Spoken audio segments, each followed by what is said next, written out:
Assalamualaikum warahmatullahi wabarakatuh. Hai teman-teman, hari ini saya akan menjelaskan tentang teori cultural studies atau critical cultural studies theory, di mana culture studies ini berakar dari gagasan Karl Marx yang punya pandangan bahwa kapitalis itu sudah menciptakan kelompok elit kuasa untuk melakukan eksploitasi terhadap kelompok yang tidak berkuasa atau kelompok yang lemah. Nah, jadi pengaruh kontrol kelompok yang berkuasa terhadap yang lemah ini menjadikan kelompok yang lemah merasa tidak punya kontrol atas masa depan mereka.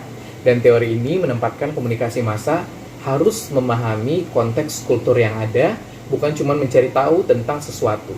Nah, teori ini sebenarnya mengkaji berbagai kebudayaan dan praktek kebudayaan serta kaitannya dengan kekuasaan. Tujuannya adalah untuk mengungkapkan hubungan kekuasaan serta mengkaji bagaimana hubungan tersebut mempengaruhi berbagai bentuk kebudayaan.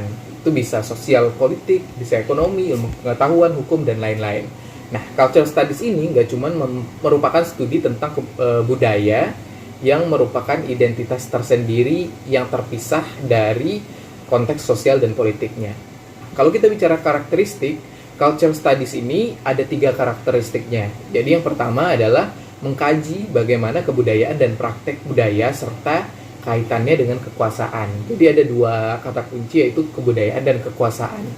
Nah, yang kedua, culture studies ini tidak cuma merupakan studi tentang budaya yang merupakan identitas tersendiri yang terpisah dari konteks sosial dan politiknya.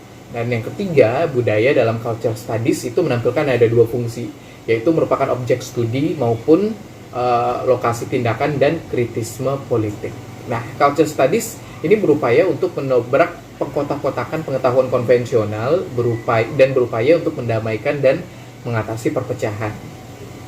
Kalau kita berbicara asumsi tentang teori ini, ada 2 asumsinya, yaitu yang pertama adalah berkaitan dengan pemikiran budaya.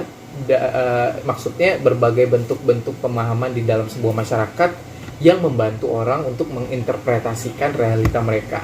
Yang kedua, culture studies ini berkaitan dengan manusia sebagai bagian dari hierarki sosial yang kuat, dan kekuasaan ini adalah sesuatu yang diinginkan kelompok bahwa ini sesuatu yang tidak dapat dicapai. Nah, karena itu seringkali terjadi pergulatan untuk merebut kekuasaan, tapi hasil pemenangnya adalah orang yang berada di puncak sosial.